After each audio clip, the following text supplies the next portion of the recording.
que eu chamo também de Costa, né? MC de Costa, é isso?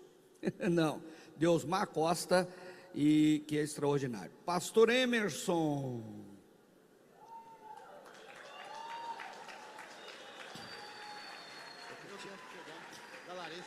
Da Larissa Abreu, o Passo, lá de Sergipe também, né, Larissa? Ela e o esposo, muito bem. Vamos tirar aqui, né? Direto de Anajás. Alguns dizem que está lá no fim do mundo, mas ele diz que está lá no começo. Perto de Miami, né? Vamos receber então com carinho o pastor Emerson Alves.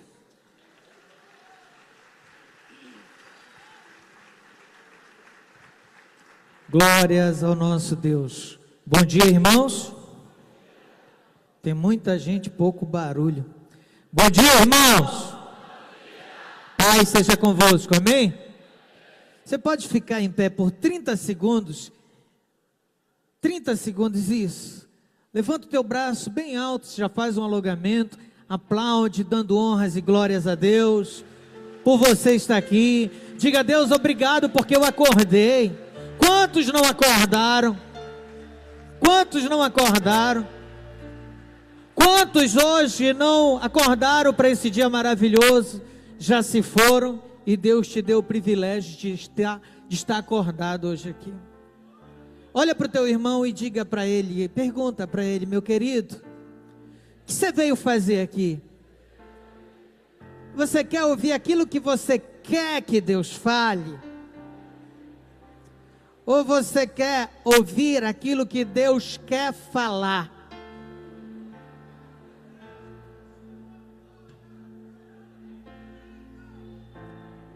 O que é que você quer ouvir? Amém? Agora senta, você já relaxou, já soltou os teus braços. Mas antes de qualquer coisa, eu posso fazer uma pergunta para você? Posso fazer? Mas você vai fazer como Ananias e Safira? Por que que eles morreram? Por quê? Então, com sinceridade diante de Deus, porque sinceridade não é pecado. O sincero, quando ele admite seu erro, isso já é uma predisposição a mudar. Mas a mentira é pecado, porque o mentiroso com a sua mentira quer encobrir o seu pecado. E a Bíblia fala assim: aquele que peca, confessa e deixa o seu pecado, ele alcança a misericórdia. Mas quem encobre jamais prosperará. Eu queria te fazer um pedido. Você que na tua célula, na tua casa, lá na tua casa, não funciona nenhuma célula, pequeno grupo, grupo familiar, como queira, fique em pé, seja sincero diante de Deus. Na tua casa não funciona uma célula, levanta, seja sincero diante de Deus. Isso, sinceridade não é pecado. Na tua casa não funciona uma célula, fica em pé. Olha para o Pai, olha para Deus. Pai, faça uma selfie agora, Jesus. Pode sentar, querido. Eu acredito que aproximadamente 70% a 80% de nós aqui se manifestou dizendo que na nossa casa não tem uma célula. Nós estamos num congresso de célula. Nós estamos aqui com pessoas que já falam, já conhecem, já trabalham, mas 70 a 80% de nós ainda não temos na nossa casa uma célula. Você conhece a parábola do caranguejo? Ainda há pouco eu via o pastor Joel, ele dizendo, não adianta o pastor querer implantar a visão celular na sua igreja, se essa visão não estiver dentro dele, se não nascer. Não funciona. Eu digo por experiência própria, que célula só começou a funcionar de verdade em Anajás, quando entrou no meu coração. Sabe a parábola do caranguejo? Tem um caranguejo que é chamado caranguejo rei, ele é grande. Um caranguejo alimenta um homem adulto. E esse caranguejo é o mais notável entre os caranguejos da natureza. E como ele era notável, ele queria que os filhos dele fossem mais notáveis ainda. Só que ele observou que ele tinha um problema. O caranguejo, ele anda para os lados, não sei se você já reparou. Ele não anda para trás e nem para frente, é para os lados. E ele queria que os filhos dele não fizessem assim, mas que eles andassem para frente, como os outros animais. Ele queria que os caranguejinhos fossem notáveis. Então, quando os filhos dele nasceu, a dona carangueja lá teve a sua ninhada de caranguejo. Ele sentava com os filhos dele, todo dia ele pegava um quadro e dizia: caranguejinho, vocês têm que andar para frente, e mostrava como era, dizia a teoria, falava. Depois de um tempo ele dizia: agora caranguejo, andem para frente. E os caranguejinhos andavam para o lado. Ele: não pode, mas vocês têm que aprender. E ele sentava de novo, escrevia no quadro: olha, tem que ser assim. Ande agora, caranguejinho. E os caranguejinhos andavam para o lado e nada de ir para frente. Isso ficou tempos, até que o caranguejo rei, ele ficou estressado e disse: poxa, por que vocês não aprendem?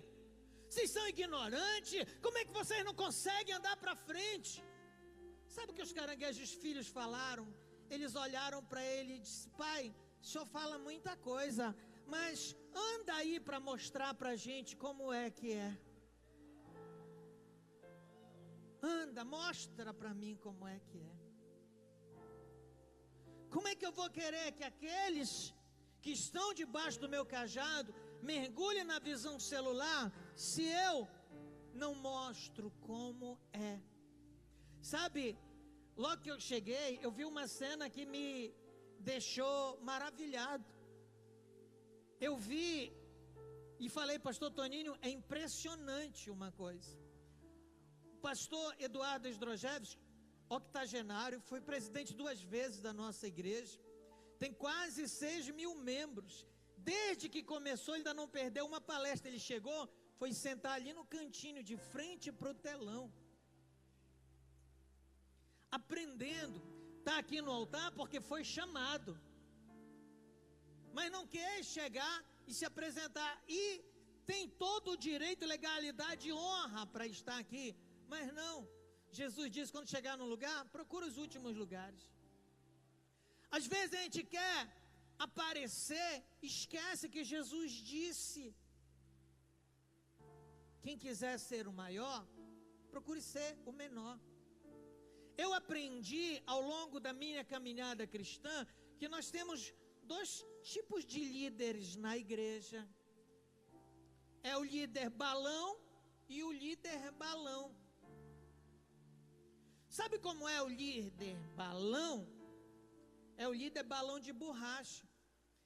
Ele faz alguma coisa e cresce, se enche, mas está oco, que está cheio de ar. Ele cresce e às vezes acha que é alguma coisa, mas por se achar e querer muitas das vezes aparecer, uma simples agulhazinha toca naquele balão, estoura ele. E existe um outro balão, que é o balão de tecido, aquele que tem um cesto que leva, carrega pessoas. Ele é mais robusto, ele cresce tanto, pode pegar ali uma agulha, furar, ele não vai descer. Pode até dar tiros nele, não vai descer. Só se rasgar ele, um buraco imenso. Mas sabe por que ele não desce? É porque ele é cheio não apenas com o vento, com o ar, mas é aquecido com fogo.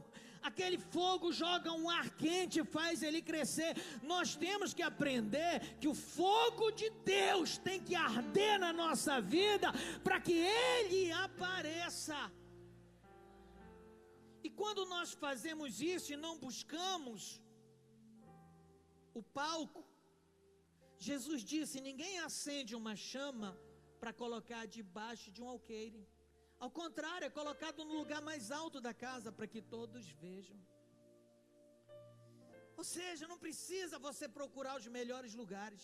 Se Deus acender uma chama na tua vida, você pode ser líder de uma célula pequena, lá no Beco do Bodó, lá na comunidade X, lá na cidade de Anajás, mas aquela tua chama, Deus, Ele faz com que fique num lugar de evidência e todos te verão.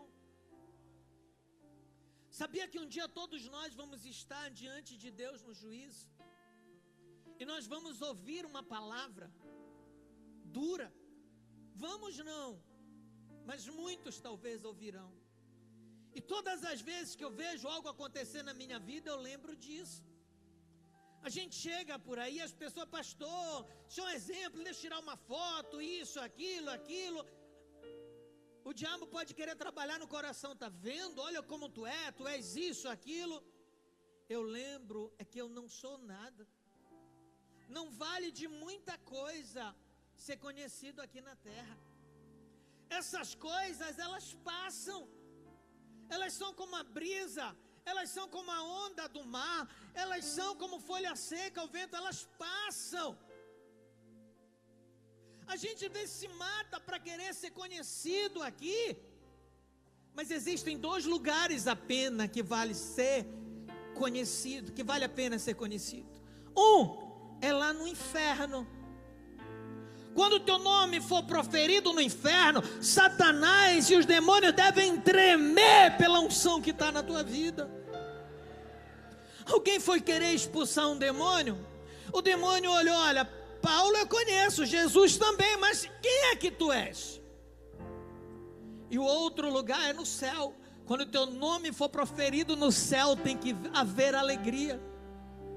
Um dia Jesus olhará para muitos de nós e dirá: apartai-vos de ti, malditos, pois eu não vos conheço. Eu não vos conheço, Senhor. Eu pregava para ti, pregava em convenções, em seminários, eu curei enfermo, falei em línguas. Ele disse: apartai-vos, porque eu não te conheço. Às vezes a gente almeja tanto ser conhecido aqui, esquece de buscar ser conhecido lá. Cuidado, querido. Às vezes eu pergunto: meu Deus, aqui na terra todo mundo me conhece, mas será que lá no céu eu sou conhecido como o diácono que me trouxe essa garrafa de água aqui que está me servindo? Será que eu sou conhecido como ele é conhecido lá no céu? Será? Deus, ele tem algo muito forte para cada um de nós.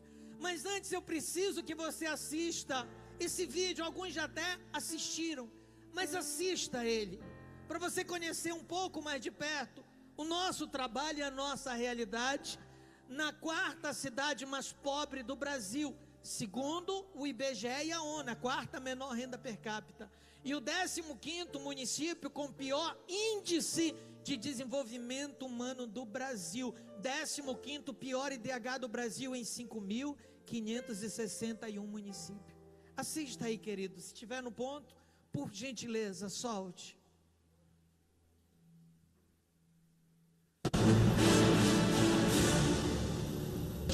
E sereis minhas testemunhas, tanto em Jerusalém, como em toda a Judéia e Samaria, e até os confins da terra. No centro do Marajó, maior ilha fluvial do mundo, está localizada a cidade de Anajás. É de avião que se chega rápido a um dos municípios mais longínquos do Marajó. De Belém até Anajás são 50 minutos de voo, cruzando a floresta fechada e rios gigantescos. Uma cidade que cresce, se desenvolve no meio da floresta amazônica. Em Anajás, 22 mil habitantes vivem do extrativismo, da pesca, do comércio e dos empregos gerados pela prefeitura. Na pacata cidade, o principal meio de transporte são as bicicletas, que estão por toda parte.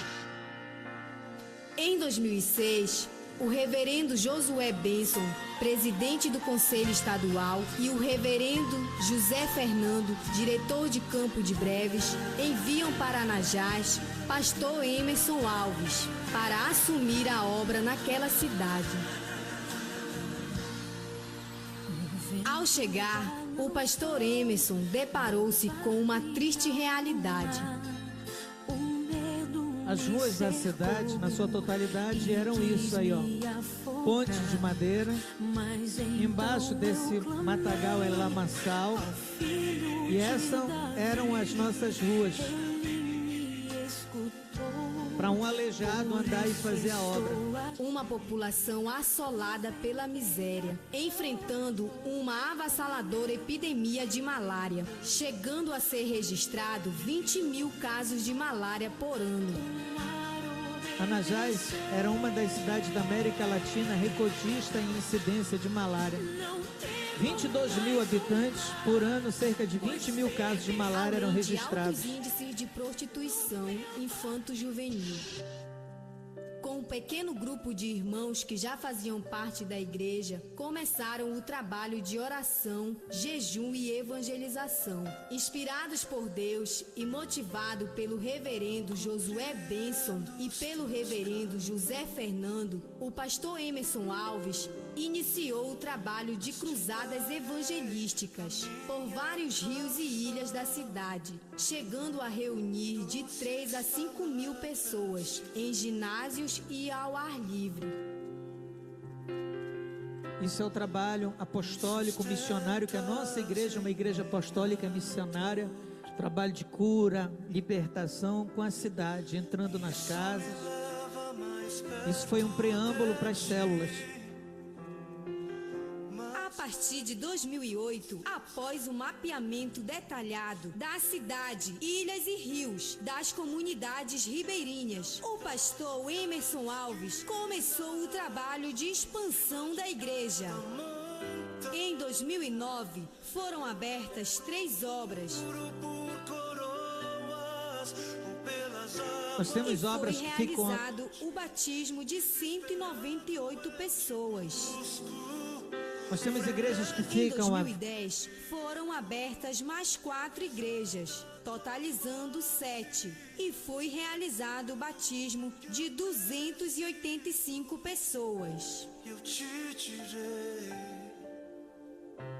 Em 2011, o visionário reverendo Josué Benson, observando o rápido crescimento e expansão da igreja, decidiu criar o campo missionário de Anajás, com as cidades de Chaves, Afuá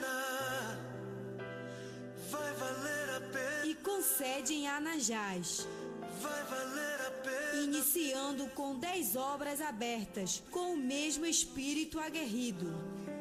Isso aí são barcos que a gente chama rabeta. A gente chega a viajar de 10, 15, 17 horas sentado nesses barquinhos para chegar nas localidades para pregar o evangelho, debaixo de sol e chuva. Com o apoio do reverendo Josué Benson e do SED Pará, o agora reverendo Emerson Alves realizou o mapeamento de rios, ilhas e igarapés. Montou uma equipe de pastores e obreiros locais. Mais perto dos teus caminhos. Iniciando um trabalho sem precedentes naquela região. Abrindo 10 novas obras e realizando o batismo de 1.006 pessoas.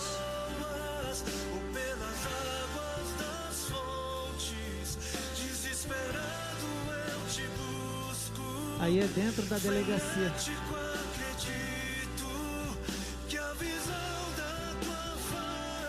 O novo campo, agora já contava com 20 obras, desafiados por nosso líder, reverendo Josué Benson, a crescermos em 2012, mais do que crescemos em 2011. Aquilo que parece inacreditável começou a acontecer. Nos primeiros 6 meses de 2012, foram abertas 15 novas obras, totalizando 35. Vai valer a pena, vai valer a pena, eu sei que vai, eu sei que vai. E o grande dia. Encerramos o ano de 2012 com 20 novas igrejas abertas e 1.360 pessoas batizadas. Vou viver sem você. Minha vida era tão vazia.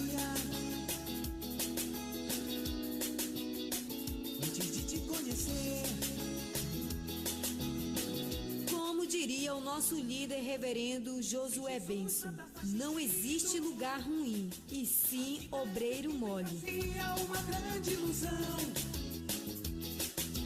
Nada é capaz de preencher o teu coração.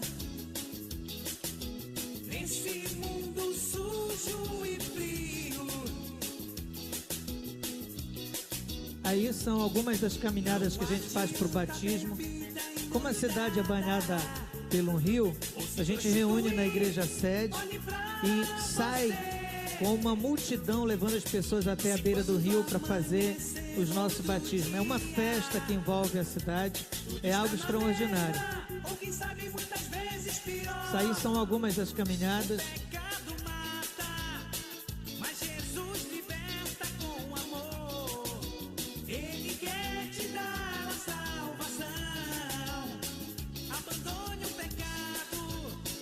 Deixa Jesus cuidar de você.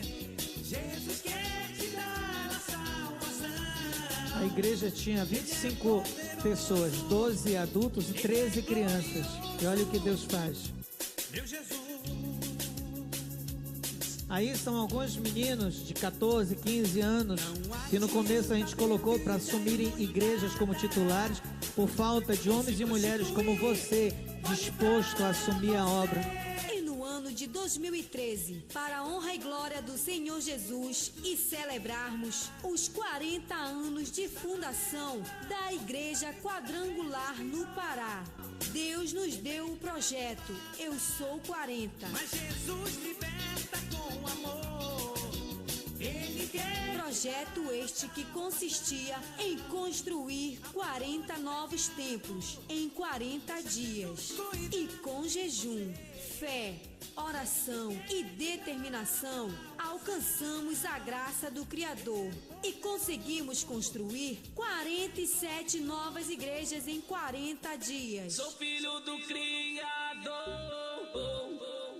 Se cumprindo a palavra que diz, Ele nos dá muito mais do que pensamos ou pedimos. Aí foi uma caminhada com o pastor Josué Benson, que foi inaugurar conosco 47 igrejas que, pela graça do Pai, em 40 dias nós erguemos no Marajó. Encerramos o ano de 2013 com 87 igrejas no campo. 1.587 pessoas batizadas.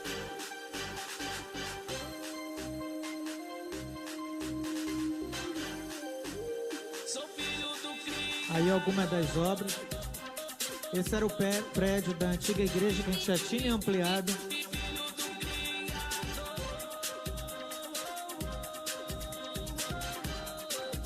Porque pior do que ser aleijado do pé é ser aleijado da fé.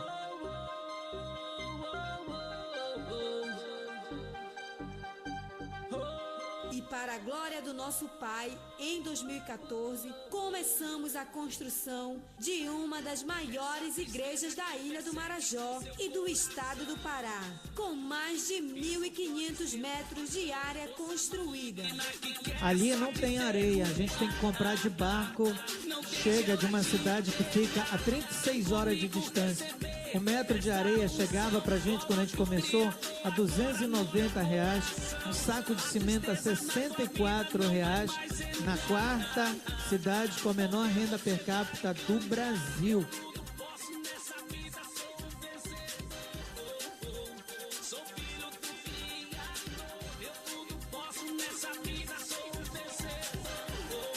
Anajás 2014. A partir do momento que o povo ia se convertendo, Deus transformou a cidade, ruas, calçadas, prédio de alvenaria, carro andando na cidade, que nem rua tinha carro, era um sonho.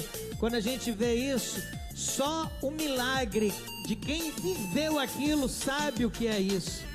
John Wesley, ele dizia assim: não existe avivamento se não tiver transformação social, e só há transformação quando o povo começa a se converter, porque feliz a nação de Deus é o Senhor. Aí os primeiros cultos na catedral, a gente primeiro fez o piso, cobriu e começou a fazer culto. O pastor Josué, ele sempre diz assim: igreja bonita é uma igreja lotada de pessoas adorando a Deus.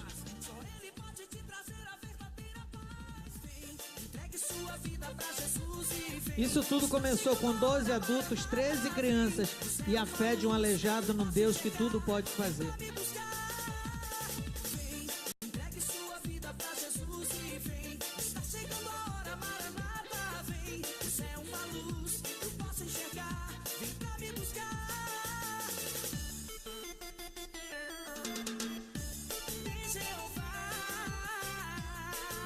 O Melody abençoado do Brasil. Aí já com as paredes erguidas. Se nosso altar tem 120 metros quadrados. Na quarta cidade mais pobre do Brasil, um dos 10 maiores templos da igreja do Evangelho Quadrangular em todo o país.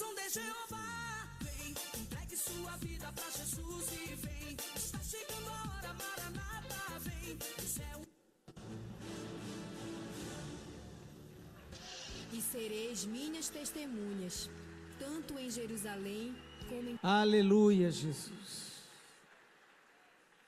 Toda honra e glória sejam dadas ao nosso Deus. No capítulo 12 de Mateus, tem algo assustador. No verso 42. E preocupante. Mateus 12 diz: a rainha, 12:42, a rainha do sul se levantará no dia do juízo com essa geração e a condenará, pois veio dos confins da terra ouvir a sabedoria de Salomão, e eis aqui quem é maior que Salomão. Por que que isso é assustador? Sabe por quê? Jesus, certa vez, ele estava pregando para uma multidão. E os capítulos 11 e 12 de Mateus, eles expressam muito bem isso. Em Isaías, a Bíblia fala algo extraordinário. E foi um dos textos que Jesus leu e pregou. Ele disse, falando sobre si mesmo: eis que o Espírito do Senhor está sobre mim, e me ungiu para 3 coisas: curar enfermos, libertar cativos e apregoar o ano aceitável do Senhor. Foi para isso que o Espírito de Deus ungiu o Senhor Jesus. Quando a igreja cresceu em Antioquia, nós fomos chamados de cristãos, que é um diminutivo da palavra Cristo, chama pequenos cristos. A palavra Cristo também significa rei ungido, e eu e você também recebemos a unção que o mestre recebeu. Nós fomos ungidos para curar enfermo, libertar cativos e apregoar o ano aceitável do Senhor. E era o que Jesus fazia. Por onde ele ia, multidões vinham aos seus pés e ele curava. ele libertava, alimentava. Pessoas vinham de diversas partes para ouvi-lo. Multidões vinham aos montes e continuam vindo. E todos que vêm a ele, ele cura, ele liberta, ele alimenta, ele prospera, porque ele disse: jamais eu lançarei fora aquele que vem a mim. Só que lá atrás ele identificou um problema. Que problema? Ele via que as multidões vinham a ele atrás simplesmente daquilo que ele podia dar naquele momento, ou que estava dando: a cura, a libertação, o pão, o peixe. Só que ele veio falar de algo maior, que dos três pontos principais do ministério dele, tinha um que era maior, que era apregoar o ano aceitável do Senhor. Ele veio falar do reino de Deus. Por quê? Porque uma pessoa que recebe uma cura, glória a Deus, foi curada, é um milagre, mas lá na frente ela pode adoecer de novo.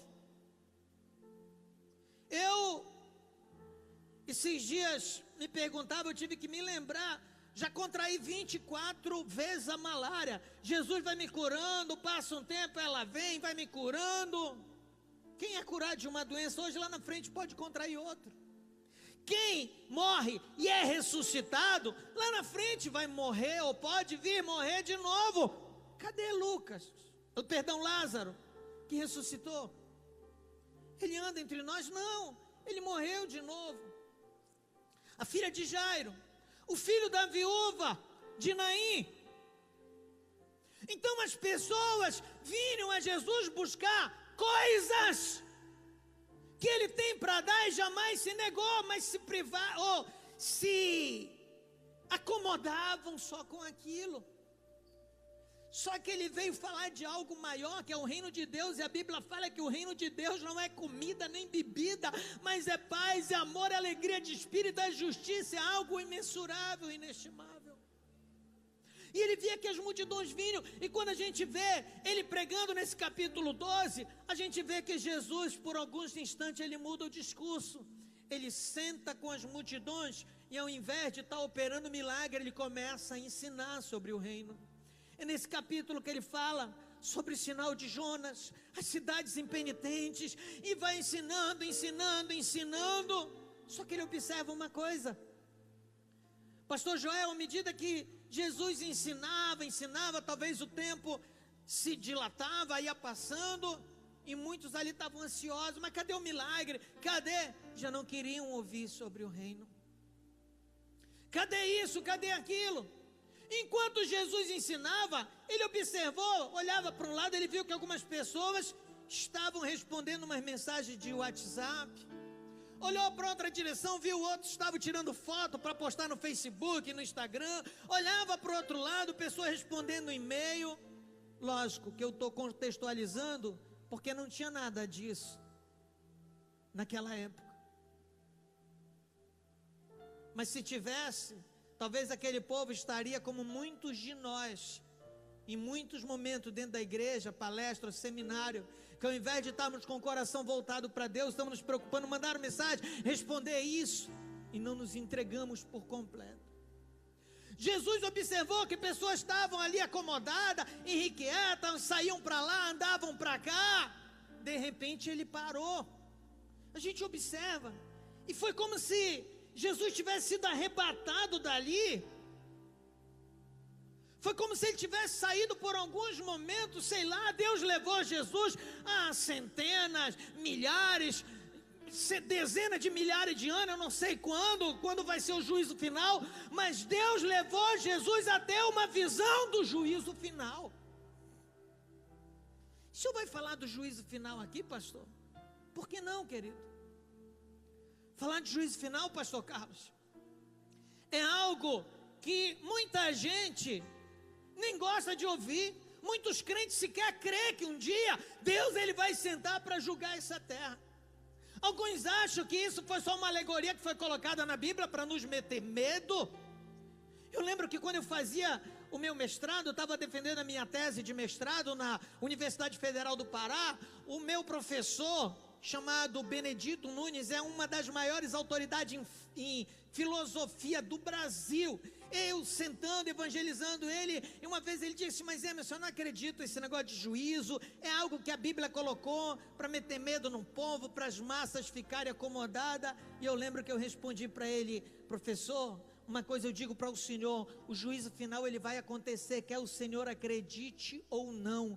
Para o juízo final acontecer, Deus não depende que o senhor creia. Ei, para que o juízo final aconteça, Deus não depende que você creia. Está escrito, vai acontecer, creia você ou não.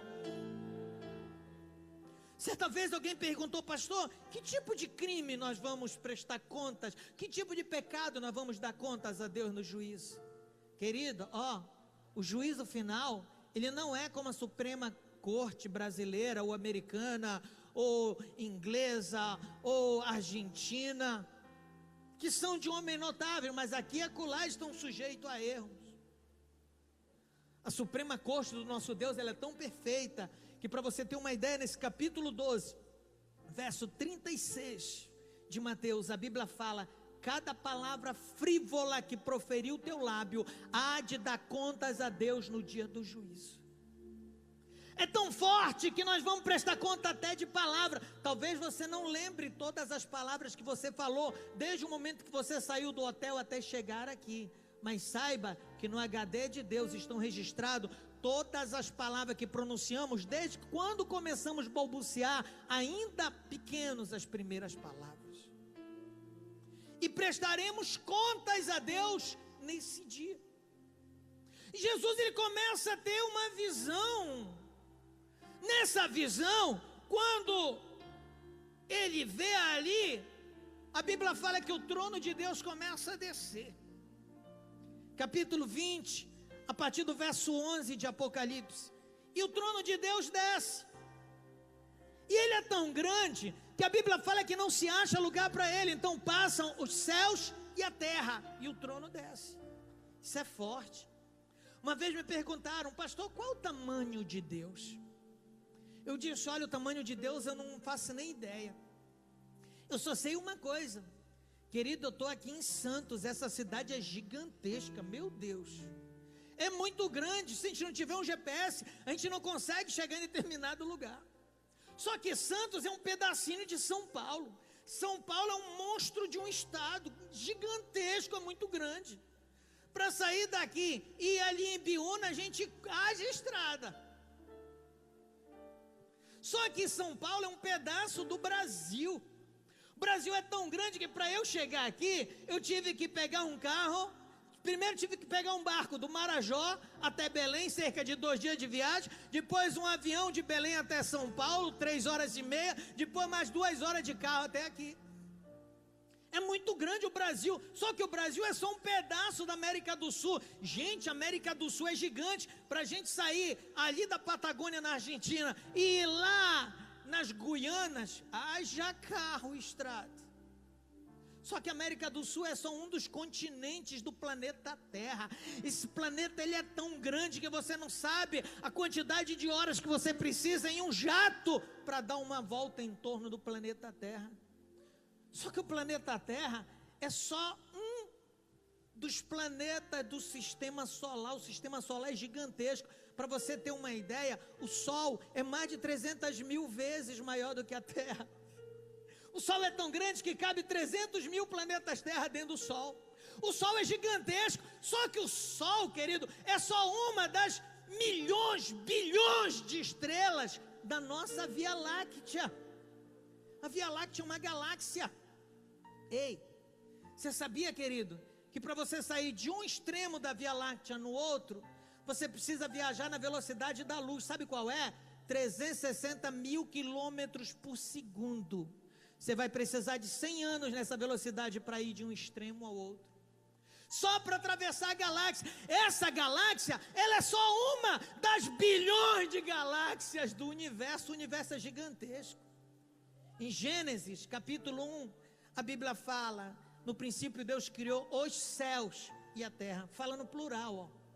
Sabe por que no plural? Porque não é só um céu, existem 3 céus. Qual o primeiro? O primeiro céu é esse da atmosfera onde voam as aves. Qual o segundo céu? O segundo céu é o universo, onde está o firmamento, todas as estrelas. E qual é o terceiro céu? É algo que vai além do universo, que é o paraíso, onde eu e você um dia vamos morar e ter acesso ao quarto céu, ou quarta dimensão, onde está o trono de Deus.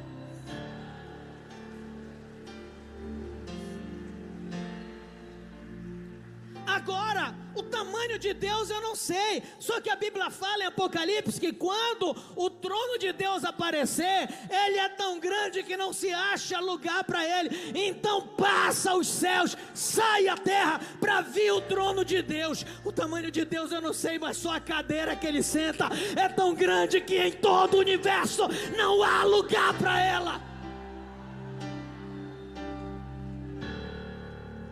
Entenda o quanto somos pequenos e Ele é grande. Mas Ele cuida tão bem de uma pequena poeirinha como eu e você. E quando Ele vê ali o julgamento vindo, se prepara ali o trono, Ele senta, estão ali os livros, que a Bíblia fala estarão os livros. Que livros são esses? De Gênesis, Apocalipse, a Bíblia estará lá e nós seremos julgados segundo as nossas obras, conforme o que foi encontrado nos livros. E também estará o outro livro, que é o livro da vida, e o nome daquele que ali não estiver escrito será lançado no lago de fogo. E quando começa o juízo, uma coisa eu afirmo para você: todos nós estaremos lá. Nenhum de nós escaparemos de estar presente no dia do juízo. Toda a humanidade, desde Adão até o último ser humano a caminhar nessa terra, estará presente diante do Senhor no grande dia do Senhor. Em 2 grupos. O primeiro grupo serão aqueles que descerão em pequenos tronos com o Pai. A igreja virá junto em pequenos tronos e estaremos ao lado do Pai, porque Paulo, escrevendo aos Romanos, ele disse: acaso não sabes que hão de julgar essa terra? E terá um outro grupo, que tristemente serão os réus, estarão ali para ser julgado pelo Pai e pela igreja. E quando começa o juízo, Jesus vendo tudo isso, de repente ele diz: e no juízo final se levantará a rainha do sul com essa geração e a condenará.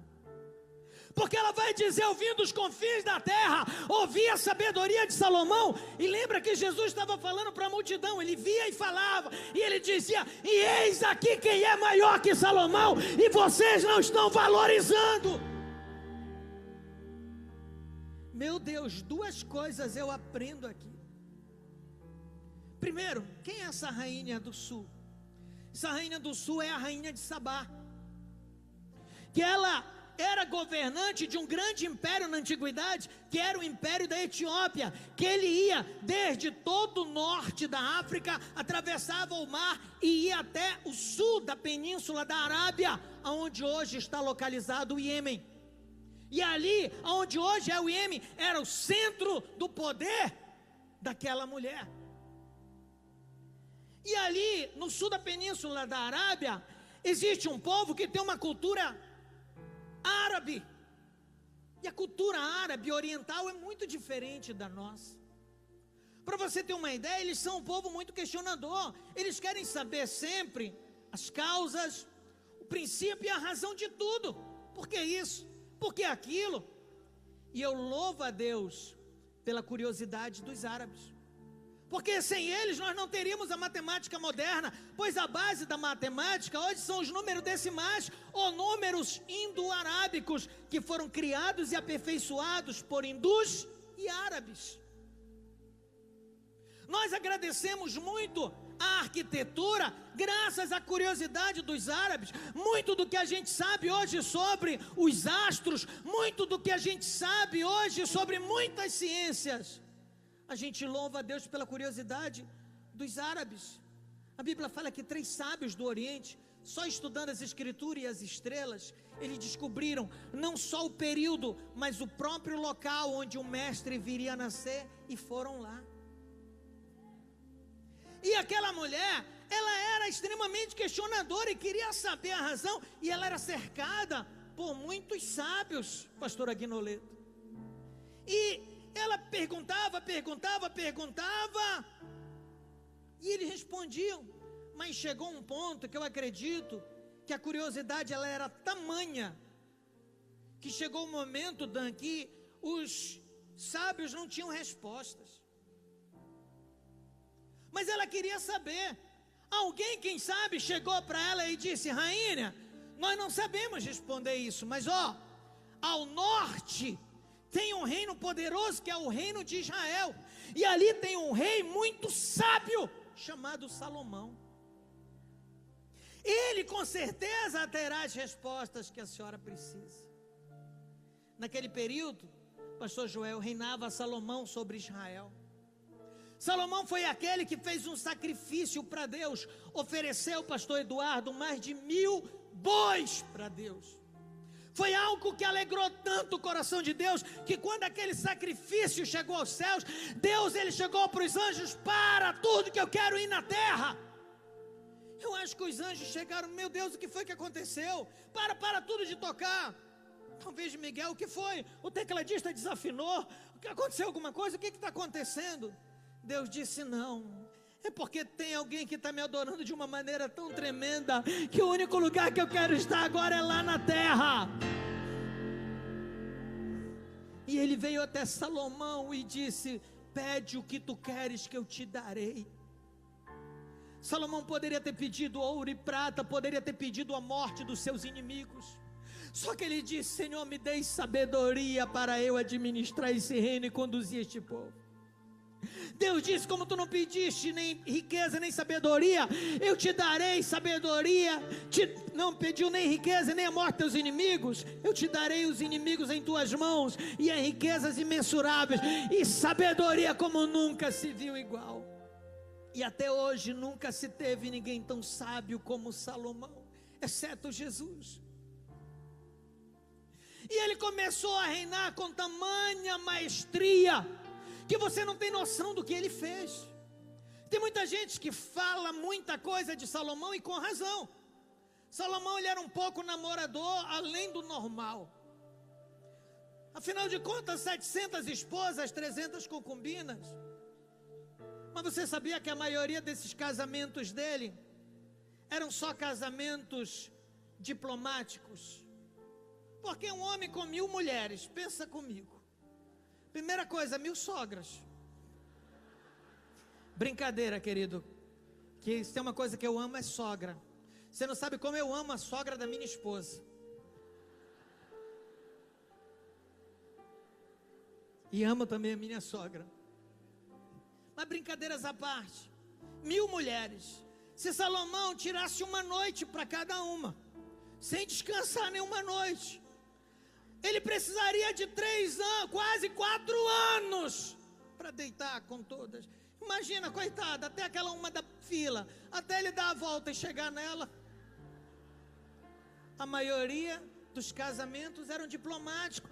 Casava com alguém desse reino para anexar. Davi deixou um reino forte, mas ele fez muitas guerras, lançou espada sobre muitos. Você sabia que Salomão aumentou 10 vezes o reino que o pai dele deixou, sem quase fazer guerra, só com a diplomacia graças à inteligência? A sabedoria e riqueza dele era tamanha que extrapolou os limites do reino e chegou até o sul, aos ouvidos daquela mulher, e alguém chegou e disse para ela. Só que alguém falou com tanto amor, alguém falou com tanta paixão de Salomão, que aquela mulher não quis saber de nada, largou o seu reino, levou com ela uma multidão da sua corte, levou com ela presente e saiu do seu reino para ir ouvir a sabedoria de Salomão. Uma coisa eu aprendo de cara, querido. Muitas das vezes a gente chega no culto e tem muitas cadeiras vazias. Às vezes a gente olha, quer que o nosso vizinho, a nossa vizinha se converta, nosso colega de trabalho, familiar, mas não vai na igreja. E eu me pergunto por quê. Eu acho que é porque talvez esteja faltando em cada um de nós paixão ao falar de Jesus para essa pessoa. Alguém falou de Salomão com tanta paixão para a rainha de Sabá, que ela não quis saber de outra coisa senão conhecer Jesus. Ela largou tudo, porque alguém falou de maneira apaixonada. Ei, sabe por que teus vizinhos, amigos, familiares, talvez ainda não estejam na igreja? É porque está faltando você falar com mais paixão de Jesus para eles.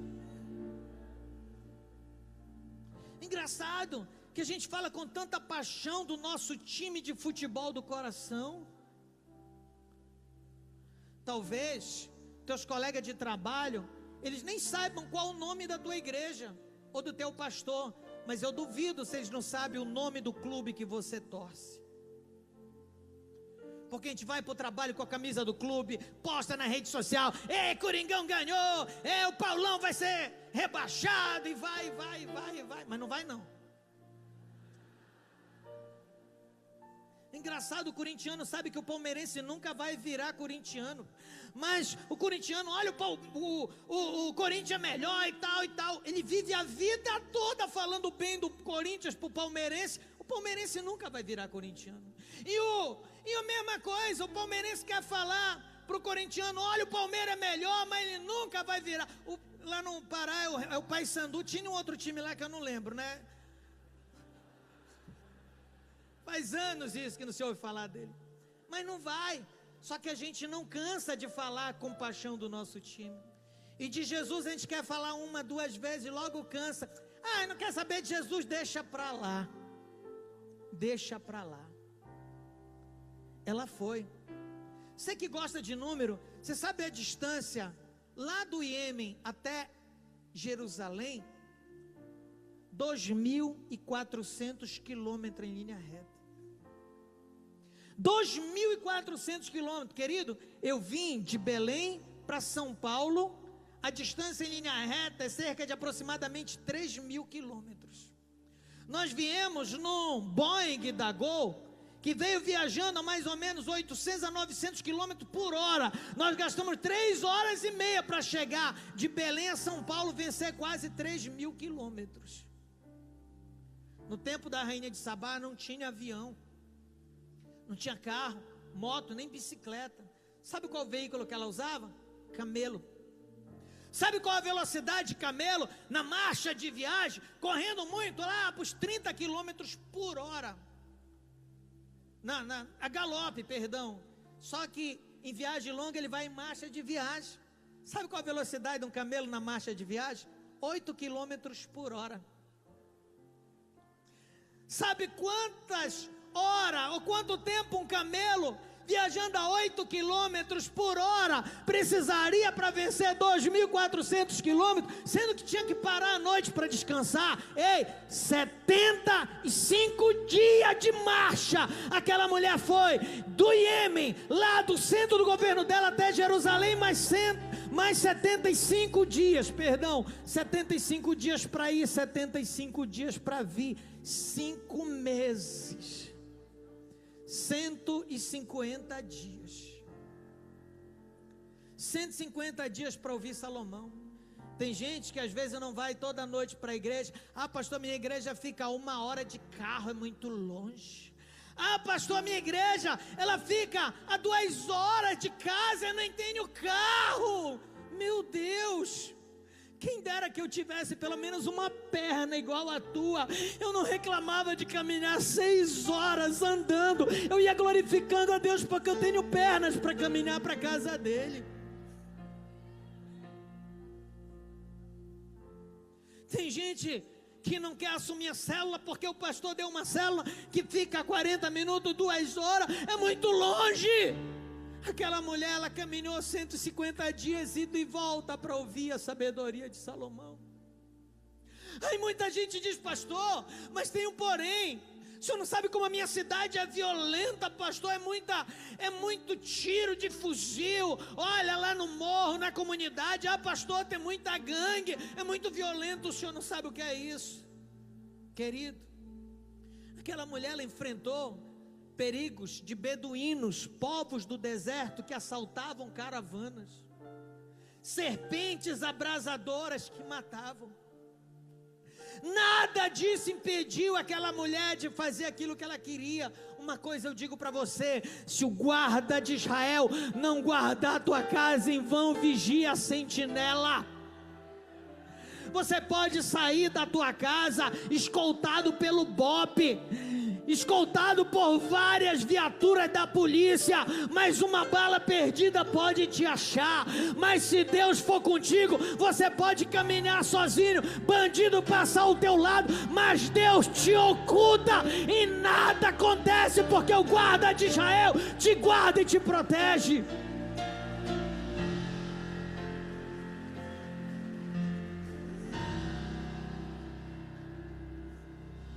Paulo disse: viver para mim é Cristo e morrer é lucro. É lucro. Ah, pastor, mas a minha cidade lá é muito quente, pastor. O senhor não sabe o calor que faz, é abafado, é quente demais para ir toda noite no culto. Ah, pastor, já na minha cidade é frio demais, ali é um gelo. Querido, aquela mulher enfrentou temperatura de quase 50 graus à sombra durante o dia e beirava 0 grau à noite, mas nada impediu. A Bíblia fala que ela caminhou e aos fins dos 75 dias ela chegou, cansada, suada, a chapinha dela já tinha ido embora há muito tempo. Quando ela chega, ela é alojada, toma o banho, se prepara, e no outro dia ela vai conhecer o rei. Ela leva os presentes para o rei. Às vezes a gente vai para a casa de Deus, vai com as mãos vazias, não traz uma oferta sequer. Aquela mulher levou linho, levou ouro, levou prata, levou tudo. A Bíblia fala: não te apresenta de mãos vazias na casa do Pai. Não te apresenta. Nunca ninguém tem tão pouco que não possa dar nada. Aquela viúva que o marido dela morreu, ela chegou com Eliseu e disse: meu marido morreu, estou cheio de dívida. Eliseu disse: o que é que você tem? Eu não tenho nada. Aí Deus toca nela: não, eu tenho um pouquinho de azeite. Sempre nós temos um pouquinho. Sempre. Sempre. Quando ela senta, Salomão diz: o que você deseja? O que você quer saber? E ela diz: eu queria saber isso, isso, isso, isso, isso, isso, isso. Salomão diz: é só isso? Ela diz: sim. E Salomão começa a dizer a resposta para isso: é isso, para isso é isso, isso, isso, isso, isso. Sabe qual é o lindo do relato bíblico, Machado? É que a Bíblia fala que Salomão não deixou uma pergunta sequer sem resposta. Ei, não deixa ninguém sem resposta quando eles virem a ti necessitado de uma palavra. Não deixa ninguém. Depois terminou, ele a levou para um banquete, na sala do banquete, mostrou o templo, mostrou o palácio. Aquela mulher ficou tão maravilhada de ver a disposição da mesa, a veste dos serviçais, o templo. Ela ficou tão extasiada, ela disse: Salomão, e não me falaram nem a 10ª, é tão glorioso. Ela ficou tão extasiada com tudo que vira, ouvira, presenciara. E o tempo passou. E ela queria ficar ali por muito tempo, só que surgiu um problema. Ela era monarca em uma outra cidade. Por mais que ela quisesse ficar, o reino dela precisava dela. Meu Deus. Salomão gostou da companhia dela. Alguns teólogos estimam que eles chegaram até a ter filhos. Ele queria estar com ela. Salomão queria até ir com ela, mas ele não podia, porque ele era rei de Israel e Israel precisava dele. E um dia eles tiveram que se separar. Querido, eles tiveram que se afastar. Ei, eu não preciso me afastar de Jesus, porque Ele habita dentro de mim. Eu posso estar com Ele 24 horas do dia. Mas às vezes a gente tem pressa de querer sair da sua presença. Não estamos valorizando de fato aquele que é maior que Salomão.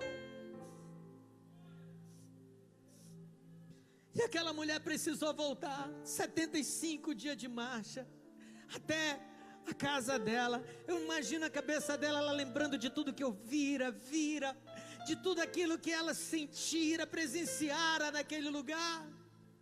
Sabe quando está aquele culto extraordinário, que a gente não quer que termine, e quando a gente volta para casa, a gente vai comentando a palavra, vai comentando do louvor, da presença de Deus. Eu acredito que assim essa mulher estava. E ela volta para o seu reino, volta a reinar, reina, os anos passam, ela envelhece, como a gente diz, pastor Carlos, lá no Pará, ela leva o farelo, morre, é enterrada. Nunca mais se ouviu falar nessa mulher. Ela já veio surgir centenas de anos depois, em um comentário do Senhor Jesus, que disse: e no juízo final, a rainha do sul se levantará com essa geração e a condenará, porque veio dos confins da terra ouvir a sabedoria de Salomão. E ele aponta para ele: eis aqui quem é maior que Salomão. Como quem diz: e vocês não estão dando valor,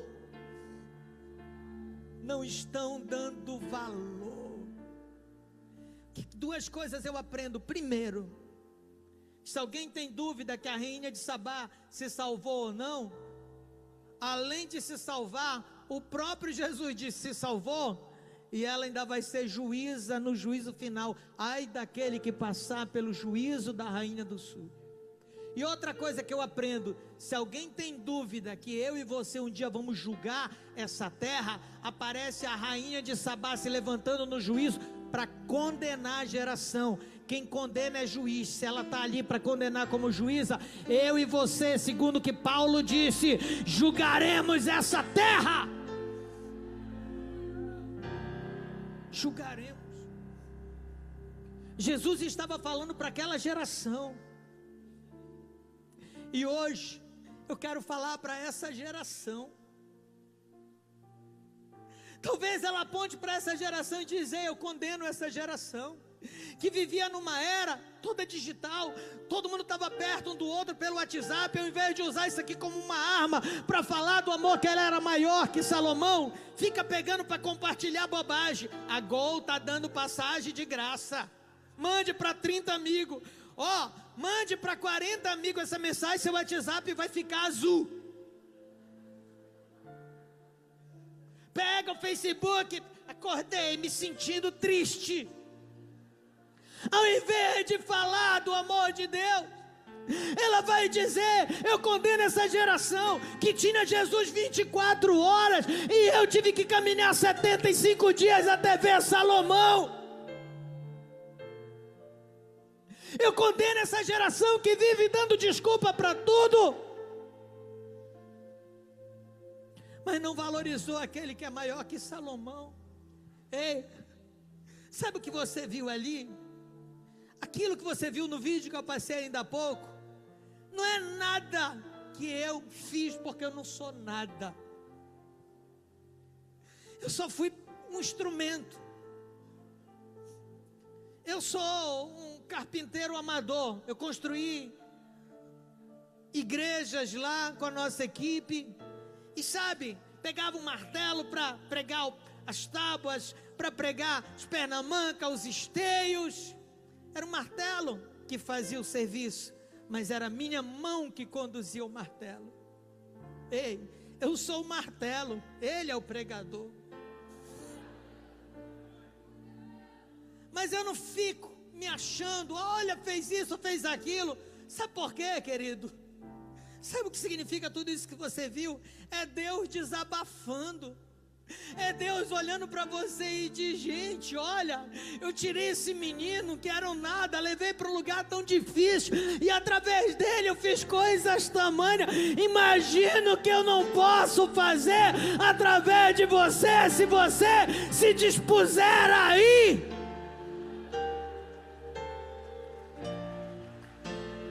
É Deus desabafando. É Deus. Eu não precisava ir para lá. Sabe por quê? Eu morava na segunda cidade mais rica do Pará, Barcarena, maior produtor de alumínio do mundo, onde o maior porto do norte do Brasil está lá, que é o porto de Vila do Conde, na minha cidade de Barcarena, uma cidade rica.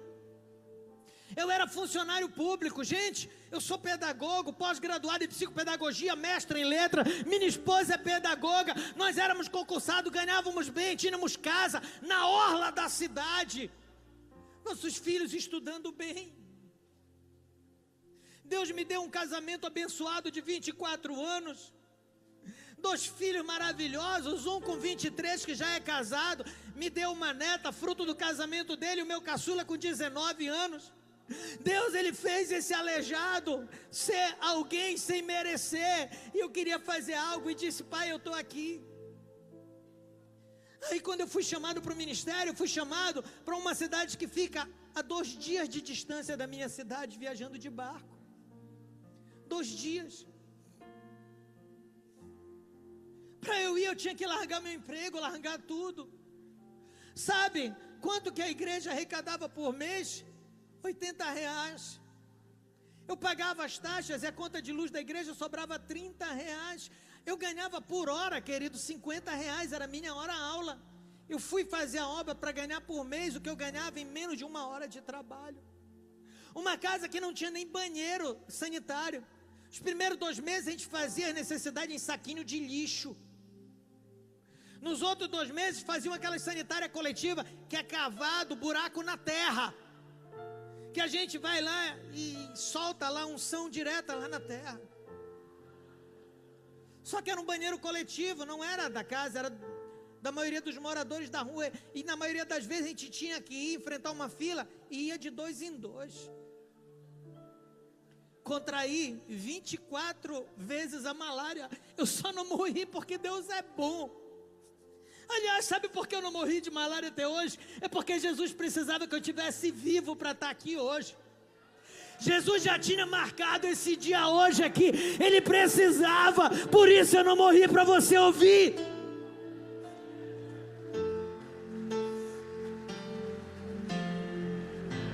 Foi por isso. Sabe, o que nós estamos vivendo é uma igreja fria, que parece que deixou de acreditar em Deus, enquanto Deus precisa de uma igreja que rompa e que acredite de verdade nele. Saia do natural, nós somos espirituais, querido, nós somos sobrenaturais. Uns confiam em carros, outros em cavalos.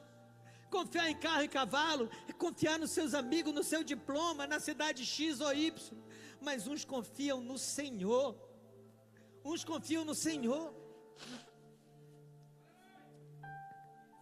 Desculpa, querida, porque quando a gente lembra de como Deus é, e de às vezes como a gente diminui Deus, dá uma tristeza na alma.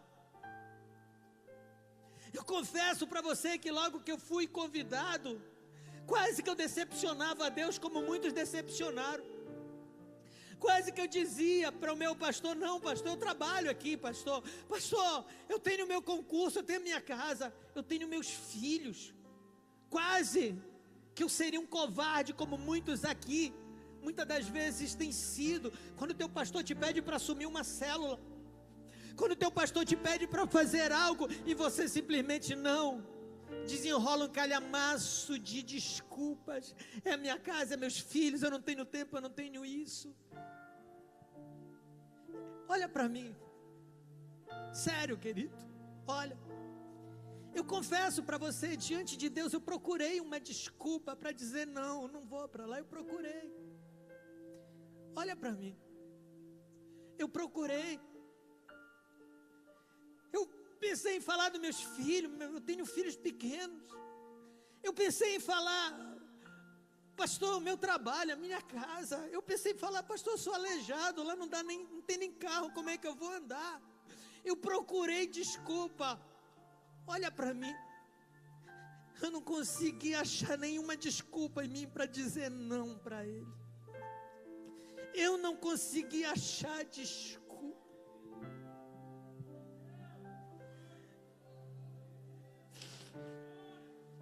Sinceramente, eu não consigo entender.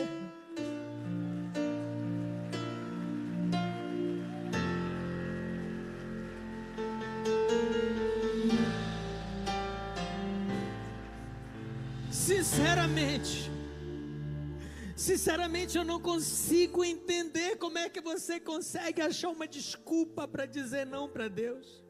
Por favor, me ensina como é. Me ensina como é que você acha uma desculpa para dizer não. Eu não posso abrir a minha casa para uma célula. Aí depois ainda vem aqui e canta: entra na minha casa, entra na minha vida. Parafraseando o pastor Marcos Soares: como é que Jesus vai entrar na minha casa se eu ainda nem abri a minha casa para uma célula? Ei, todas as casas que Jesus entrou no passado foi para pregar o evangelho. Foi assim na casa daquele paralítico, que trouxeram aquele paralítico por cima do telhado, ele estava pregando o evangelho. Foi assim na casa de Pedro, foi assim na casa de Levi, foi assim na casa do Zaqueu dessa canção. Jesus não vai entrar na tua casa para ver lá a final do Corinthians sendo campeão. Ele não vai lá na tua casa para assistir um filme com você. Sabe para que Jesus quer entrar na tua casa? Para pregar o evangelho, para salvar o teu pai, tua mãe, teu cônjuge, tua família. Jesus quer entrar na tua casa para falar para você o mesmo que ele falou para esse Zaqueu. Ei, hoje entrou a salvação na tua casa. É para isso. Eu não achei. Sabe, no juízo final, se coloca em pé, querido. A rainha do sul vai se levantar com essa geração e vai dizer: eu condeno essa geração que viveu momentos, tempos melhores que eu, que tinha Jesus 24 horas consigo, mas não valorizou. Eu vim dos confins da terra, ouvi a sabedoria de Salomão. Ela vai apontar: e eis aqui quem é maior que Salomão, e vai condenar essa geração. Só que tem um porém. Não vai ser só a rainha de Sabá que vai estar lá não no juízo. Eu vou estar, Dan. Eu vou estar, André. Sabe por que eu vou estar, pastor Silas? Porque eu sou salvo em Jesus Cristo. Pastor Antônio, pastor Toninho, eu fui alcançado pela graça de Deus. No dia do juízo eu estarei ali também, e você verá. Enquanto a rainha do sul estiver falando, eu vou me levantar e vou dizer: rainha do sul, me dá uma parte na tua palavra. Ela vai dizer assim: fala, aleijado. Não, aleijada ela não vai falar. Sabe por quê? A Bíblia diz: ao que vencer, eu darei um novo nome e um novo corpo. Eu estarei no corpo glorioso que Deus preparou para mim.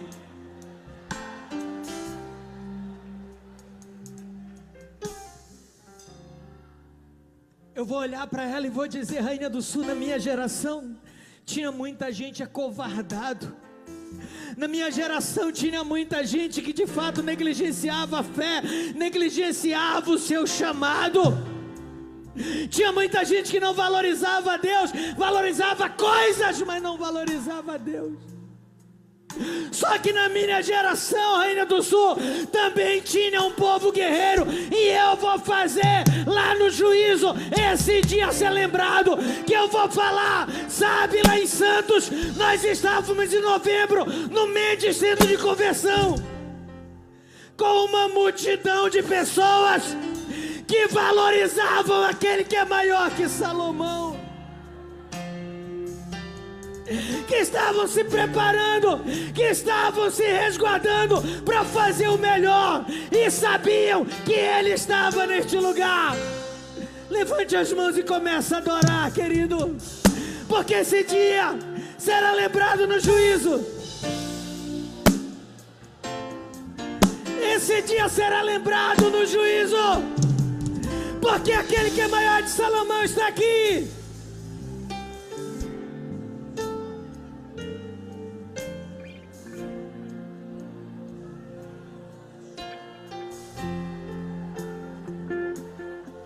Ele passeia nos corredores, Ele está no meio deste povo.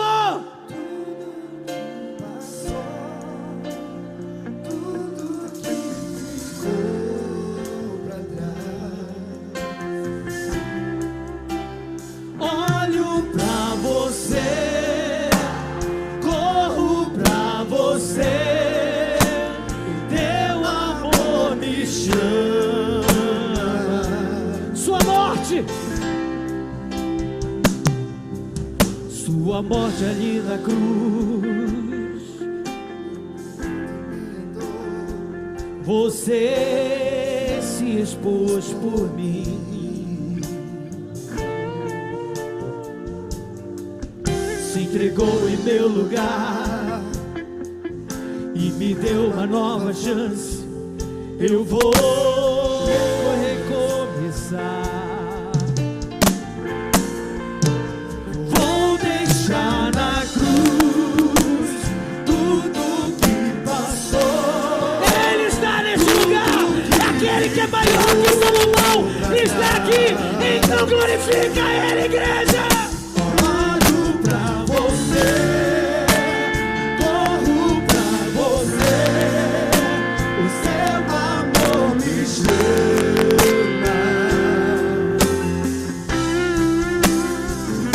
Eu dependo desse amor, o teu amor, mais que tudo. Eu confio que esse amor tem poder pra curar dores.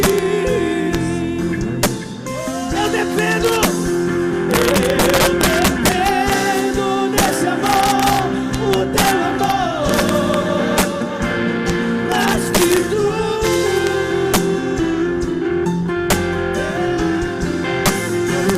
Eu confio que esse amor tem poder pra curar dores.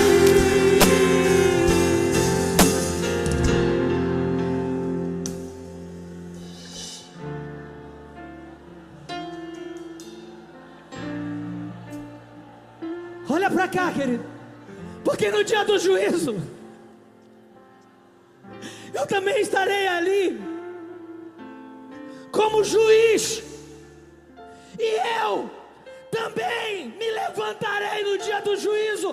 Você verá, e eu também levantarei e apontarei o dedo em riste para muita gente. E eu vou dizer: eu condeno essa geração que vivia em cidades melhores que a minha, que tinha condições melhores que as minhas, mas davam desculpa em cima de desculpa para não fazer a obra. Eu vou dizer: eu condeno essa geração, porque mesmo eu sendo todo aleijado, tendo família, filhos, eu não pensei em dificuldade quando fui chamado. Larguei tudo e fui para uma cidade sem estrutura. Eu não dei desculpa nenhuma. Naquele dia eu vou me levantar com essa geração e vou dizer: eu condeno essa geração que poderia ter feito mais e não fez. E não fez. E não fez. Lembra que você estará, naquele dia estará ali como juiz também, e você vai se levantar. Mas isso é algo que nós vamos fazer lá na frente, lá no juízo final. A gente acerta as contas, porque hoje o que eu vou dizer é bater no peito e dizer: eu vou ganhar essa geração. Para Jesus, bate no peito e diga: eu vou ganhar essa geração.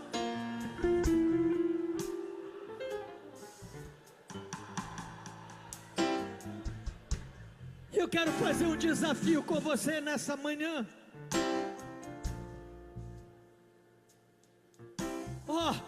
Você não é obrigado a fazer as mesmas obras que eu fiz.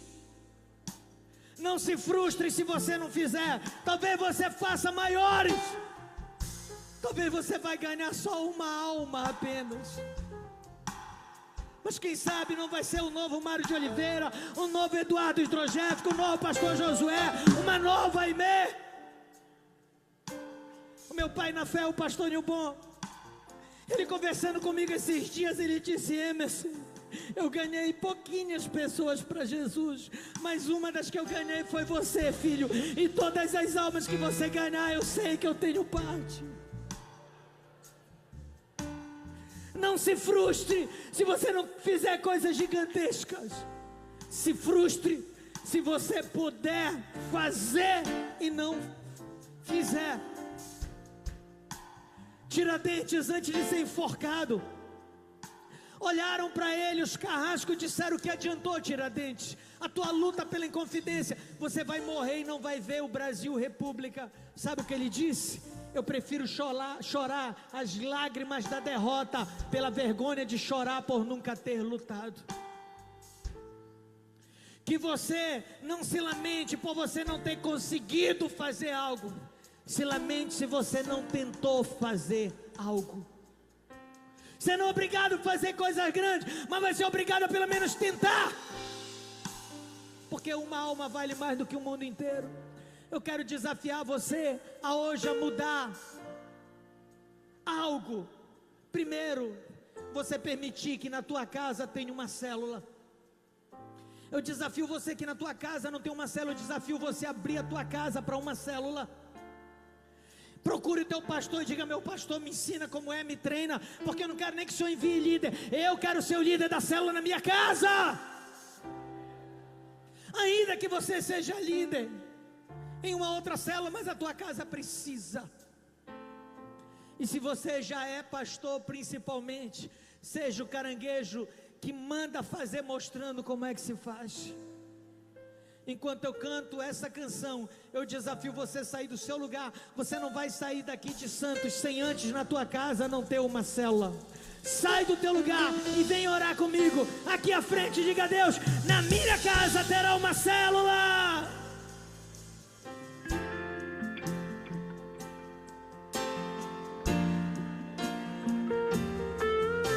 Sua morte além da cruz, Você se expôs por mim.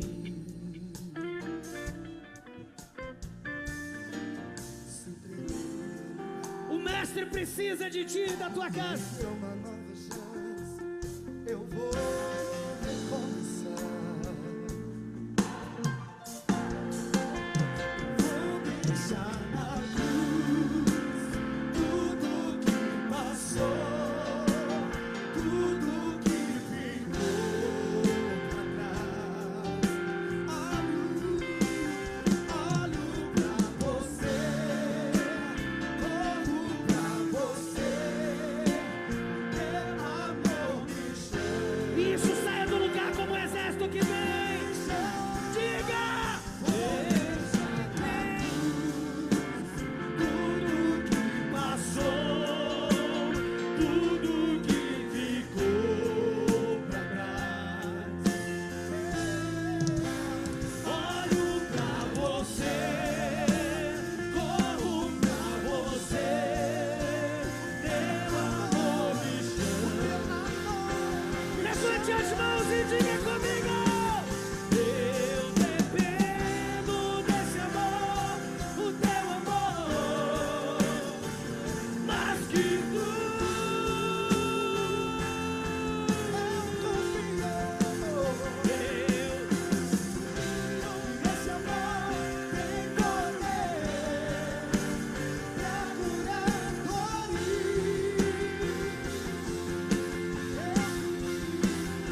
Eu dependo desse amor, o teu amor, mais que tudo. Eu confio que esse amor tem poder pra curar dores.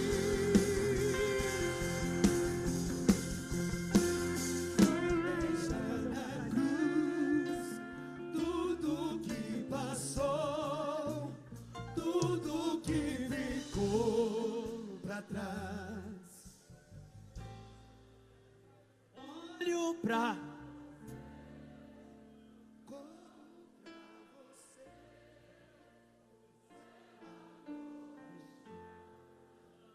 Levante a mão, você que vai abrir a tua casa para uma célula. E é ontem.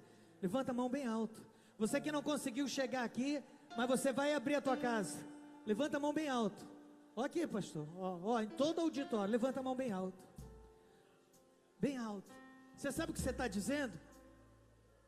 Ó, você não está dando a tua casa para a igreja. A casa é tua, foi bênção que Deus te deu.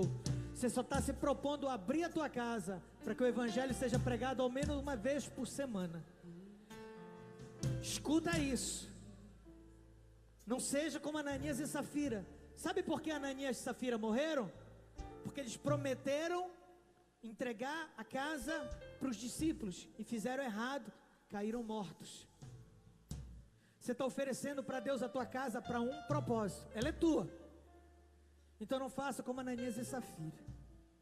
Você que recebeu aí na tua cadeira um cartaz, segura ele na tua mão aí. Muitos já tem.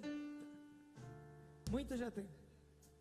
Muitos já estão em cima. Se o pessoal puder invadir o meio do povo para entregando, quando a gente faz, para ir adiantando. Até aqui na frente. Até aqui na frente. E eu quero dar o parabéns à equipe do pastor Toninho, junto com o pastor Dávila, porque olha, vocês estão de parabéns de todo o coração. O pastor Josué, ele falou algo extraordinário ontem. Nós somos quase 3 milhões de membros. 3 milhões. O alvo nosso até 2021 é batizar 3 milhões de pessoas. Eu ainda acho pouco. Isso significa que nós temos 4 anos para cada um de nós ganhar pelo menos uma pessoa. Uma pessoa em 4 anos. Nós temos hoje 70 mil células da Quadrangular no Brasil. Diga comigo, 70 mil células. Para 300 mil, é só cada uma multiplicar pelo menos uma vez por ano. Dá 300 mil. Está vendo como é simples? Está vendo como é simples? Segura esse cartaz, porque isso daqui vai ser a tua bandeira. Você vai sair daqui com esse cartaz, você vai pregar lá na tua sala de estar. Toda vez que você olhar para ele, você vai lembrar que você vai ter um compromisso com Deus.